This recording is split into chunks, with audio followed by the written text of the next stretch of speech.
kita bertemu. Indah. TP, salam kenal. Salam kenal. Tahun lalu ketika aku join, dirimu sepertinya sedang break ya? Ya, dipecat ya kayaknya tuh. Bukan aku yang ngomong. Gimana kabarnya? Gaul. Wow, gaul sekali Anda. Gaul sekali, luar biasa. Kenapa setelah kembali lagi di Marapton, khususnya di season ini sangat intens ada di Marapton, bagaimana perasaannya? Khususnya di season ini ya. Nah, by the way, mungkin nggak ngikutin. Aku di season 2 balik lagi kan, Yes. sampai ending habis gitu. Di season ini balik lagi perasaannya ya. Aku masih merasa tidak percaya aku ada di tengah ini semua. Wow. Aku masih merasa bahwa aku tidak memiliki kapasitas yang pantas untuk berada di orang-orang hebat. Bahkan aku bisa bilang Marapton ini kan nomor 1 sedunia by data, dan bisa menjadi hal yang fenomenal di Indonesia. Dari aku pribadi, aku ngerasa aku masih belum pantas ada di sini. Kenapa? Kak Indah tahu sendiri mereka siapa gitu. Iya. Dari berdelapan selain aku, semuanya memiliki kelebihan yang jauh di atasku. Semua memiliki hal-hal yang tidak pernah bisa aku kejar dengan cara apapun aku belajar. Sedangkan aku ngerasa, ya aku bukan siapa-siapa. Aku ngerasa aku nggak bisa ngebantu apa-apa buat mereka. Jadi aku ngerasa aku di sini pure digendong, dibantu sama mereka, derajatku dinaikkan, dan aku masih belum tahu gimana caranya aku ngebalas semua kebaikan itu. Aku kemarin sempat lihat Mas Tepe dibeliin mobil sama anak-anak. Iya kan? Iya. Gimana Mas perasaannya? Gimana perasaannya? Sebenarnya, Kak Indah ngeliat full atau enggak? Aku lihat dari Clippers sejujurnya. Lihat dari Clipper ya. Jadi sebenarnya Arab udah cerita anyway ke viewer. Jadi itu semuanya kayak dari pagi itu manajerku bilang kalau aku ada kerjaan yang huge, yang besar. Lalu aku bilang, manajerku tuh telepon karena butuh jawaban cepat, intinya seperti itu. Dan aku bilang, ya gas lah, ambil lah. Dan aku turun dari bang bedku, terus aku langsung cerita ke Yuka. Cerita ke Yuka kalau aku akan dapat kerjaan besar dan insya Allah aku bisa mendapatkan mobil. Tapi di situ aku langsung merasa bersalah. Kenapa aku cerita ke Yuka ya? Kan Yuka juga belum punya mobil. Oke. Aku pada titik itu aku ngerasa bodoh banget aku ceritanya ke Yuka. Tapi karena aku terlalu excited dan aku masih ingat kata-kata Yuk. Aku nggak tahu aku harus cerita happy ini ke siapa lagi. Mau dengerin nggak? Boleh. Dan memang kamera sedang tidak mengarah ke kita. Kamera sedang mengarah ke dapur, audio juga di dapur. Aku menceritakan hal itu dan setelah aku cerita itu aku merasa bersalah. Singkat cerita sampai malam itu ada games yang sebenarnya udah di spoiler sama Jod, yang waktu itu kupikir bercandaan bahwa kita akan ada di perlombaan yang akan mendapatkan mobil, sampai di titik itu ternyata beneran lombanya ada. Yang aku tahu mobilnya cuma 1. Sampai aku bertarung sama Yuka. Game pertama dimenangkan oleh Yuka, game kedua dimenangkan oleh aku, dan game ketiga split or steal. Dimana dengan peraturan kalau dua-duanya memperlihatkan kartu split, maka hadiahnya dibagi. Kalau dua-duanya memperlihatkan kartu steal, maka hadiahnya hangus. Tapi kalau salah satu split dan salah satu steal, berarti yang membuka steal dia yang mendapatkan mobilnya. Di situ aku bilang ke Yuka, sebelum kita menunjukkan kartu masing-masing, aku bilang ke Yuka, yuk semesta udah ngatur. Ada alasannya kenapa tadi pagi aku ditelepon sama manajerku, ada alasannya kenapa aku ceritanya ke kamu. Ya udah, ini mobil buat kamu aja. Tapi pada saat aku ngomong gitu, aku langsung mikir, Greta setuju nggak ya? By the way aku punya istri, namanya Greta. Aku mikir, Greta setuju nggak ya? Greta marah nggak ya? Kok aku dengan arogannya dalam tanda kutip membuang rezeki? Seharusnya kalau dibagi 2 ya lumayan lah, let's say bisa 50 juta atau 60 juta, aku nggak tahu. kok aku dengan arogannya, karena aku selalu berpikir rezekiku ya rezekinya Greta gitu loh. Aku belum minta izin ke Greta kan pada saat itu. Greta marah nggak ya? Tapi ya udahlah, memang ini rezekinya Yuka. Makanya begitu diumumkan bahwa mobilnya ada 2, aku nggak bisa menahan tangisku karena anjing, aku nggak suka momen ini, nggak suka gini. Papa tuh selalu bilang, hitung-hitungan matematika dalam Islam itu nggak sama kayak hitung-hitungan matematika dalam kehidupan nyata. Setuju. Kalau dalam matematika 1 dikurangi 1 sama dengan 0. Iya. Tapi kalau dalam kehidupan nyata 1 kurangi 1 itu bisa menjadi bermakna. Yes. Entah itu buat kamu atau buat orang lain. Kayak quotes itu langsung muncul di otakku. Saat itu. Langsung muncul kayak, aku dapat mobil juga. Itu aneh, dan apalagi dengan seluruh seluruh kasih sayang atau perjuangan dari teman-temanku yang udah gendong aku secara karir, udah naikin aku, udah bantu aku sampai di titik ini. Yang kalian kasih kebanyakan loh. Yang kalian kasih itu aku ngerasa nggak pantas untuk mendapatkan itu semua. Jadi ya itu rasanya aku bisa mendapatkan mobil. Oke. Kenapa kamu ngerasa nggak pantas, Mas? Ya itu tadi, karena aku ngerasa ini dari sisi apapun, pada saat kita ngomong ada di depan kamera, yang penonton inginkan mostly adalah canda tawa. Aku bukan tipe orang yang bisa melawak. Yeah. Let's say aku orang yang paling bodoh lah di sini. Secara IQ mungkin aku yang paling rendah. Semuanya, Aloy, Jod, Yuka, Gary, Nico, Arab, semuanya begitu ada Ibot, begitu ada bercandaan, mereka bisa langsung bermain. Oke. Aku kayak bingung, aku harus ngapain? Ada satu kesempatan, aku diberi kesempatan. Aku ngefans banget sama Vindes. Waktu itu kita collab sama Vindes. Terus aku diberikan sebuah panggung.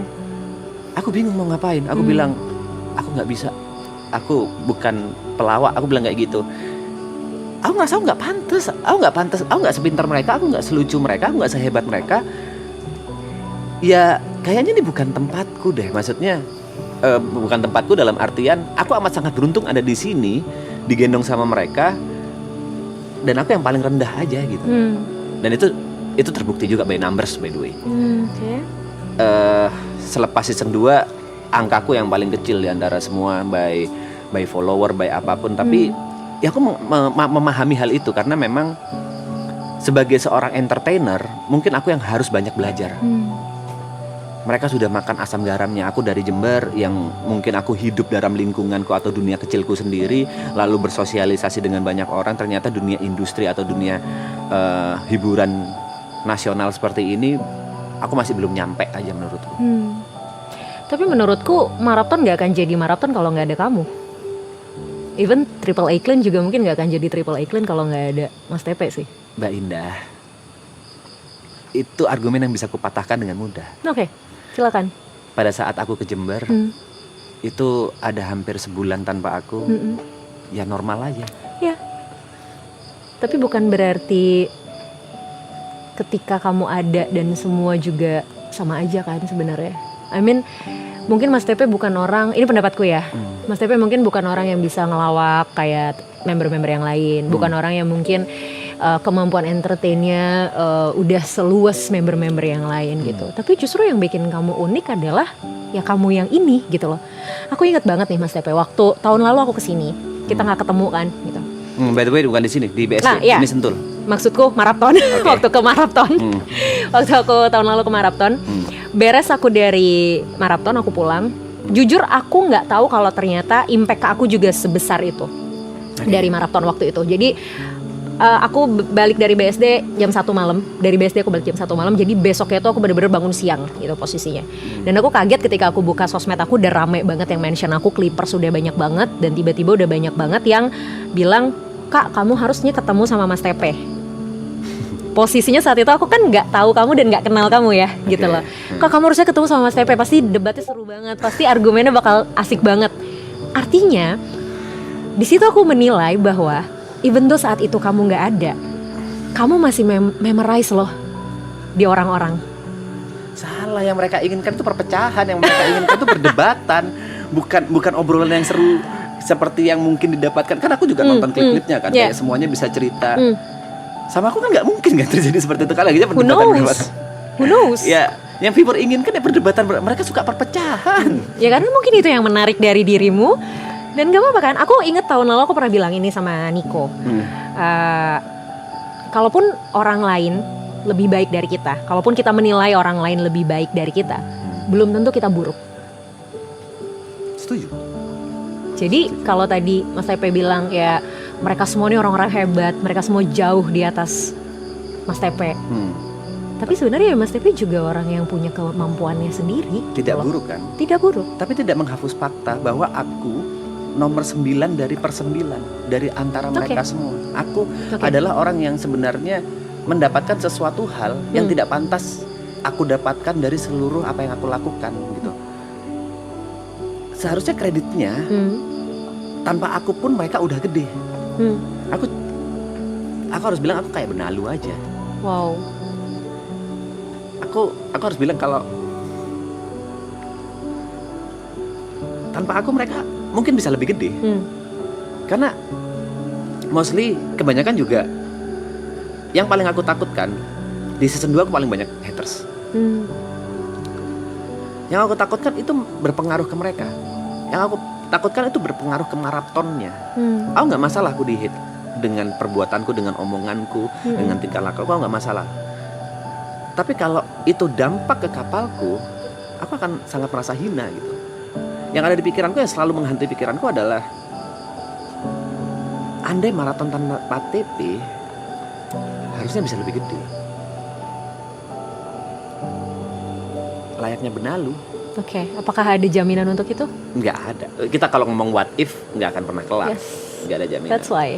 Artinya kan ada kemungkinan juga maraton tanpa TP juga bisa jadi maraton yang berbeda gitu. Maksudnya belum tentu jadi maraton yang seperti sekarang kan. Ya. Itu ada di otakku aja memang. Yeah, it's okay, it's fine.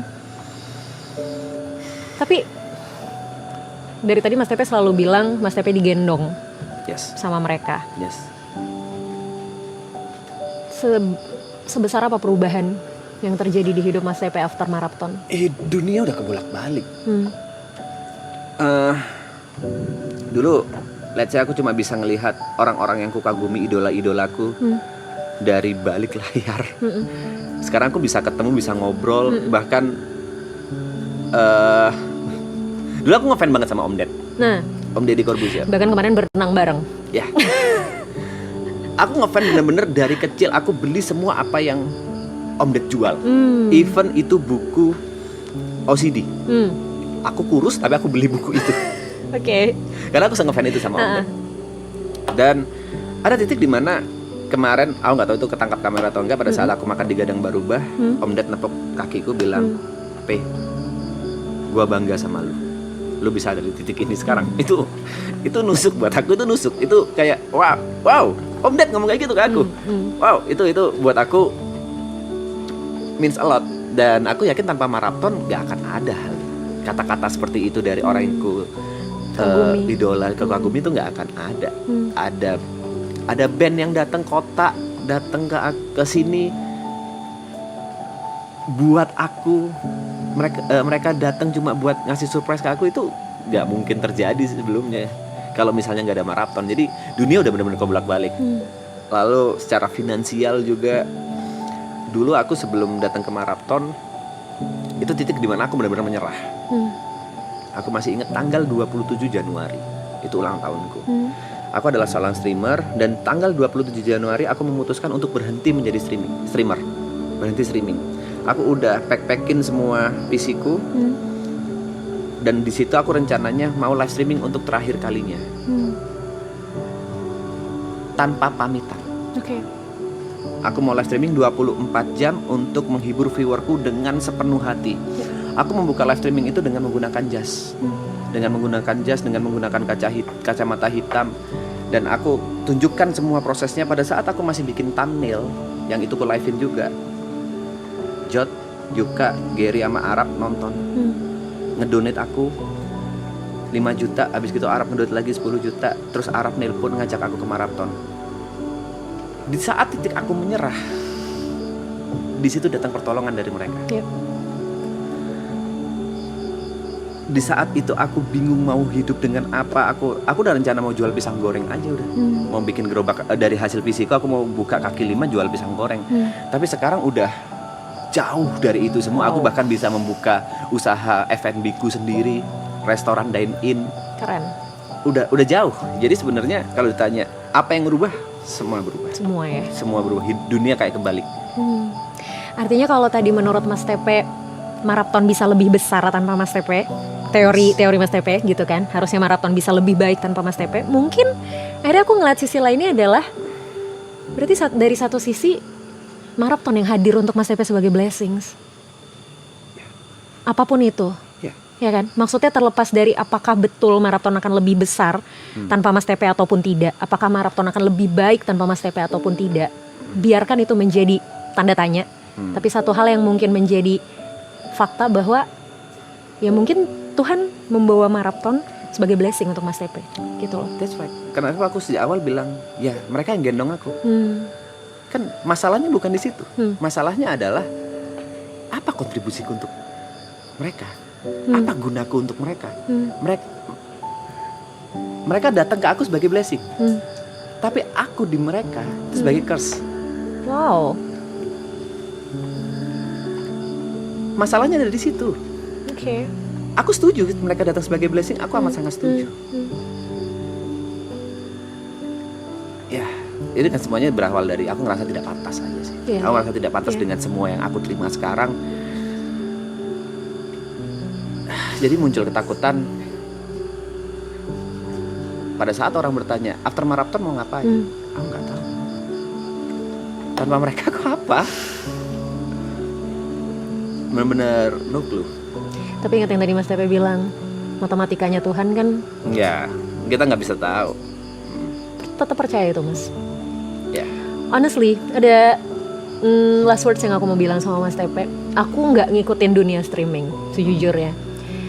Sebelum marathon aku cuman kenal sama Nico dan cuman tahu Arab karena Nico aku pernah satu event bareng dia. Jadi aku nggak tahu Mas Tepe, aku nggak tahu Jot, aku nggak tahu Yuka. Tapi suamiku gamers. Jadi aku kemarin bilang sama dia, aku belum pernah ketemu Mas Tepe nih, aku bilang gitu. Besok aku ketemu Mas Tepe. Terus dia ngomong gini, dan ini nggak cuman sekali dia omongin, sejujurnya. Ini mungkin sekalian salam dari suamiku juga. Wah, TP46 tuh terkenal banget yang dari dulu. Dia editor, karena suamiku juga editor. Dia editor, dia bagus, dia oke. Artinya Mas Tepe, jangan pernah ngerasa kecil. Mungkin ketika kita ngerasa kita kecil, kehidupan kita yang sekarang dipandang besar sama orang lain. Dan itu pelan-pelan Mas. Kalaupun sekarang Mas Tepe nomor 9 dari semuanya, gak apa-apa, it's just a number. 9 ini tetap sesuatu pencapaian yang udah Mas Tepe raih. Kalau Mas Tepe bilang Mas Tepe adalah curse buat mereka, aku yakin bagi mereka Mas Tepe sama sekali bukan curse. Ada alasan kenapa mereka bawa Mas Tepe ke sini. Ada alasan kenapa mereka tetap pengen Mas Tepe ada di sini. Oke, it's really nice to talk with you Mas. Terima kasih. Semoga ntar kita bisa ngobrol lagi ya. Thank you, good luck. Terima kasih. Keep doing what you wanna do. Tetap lakuin hal baik, tetap jadi Mas Tepe yang baik. Amin. Sehat selalu. Buat Mas Tepe, buat keluarga, buat semua karir dan planning-planning Mas Tepe. Thank you ya Mas. Terima kasih banyak ya. Terima kasih. Good luck. Thank you. Thank you.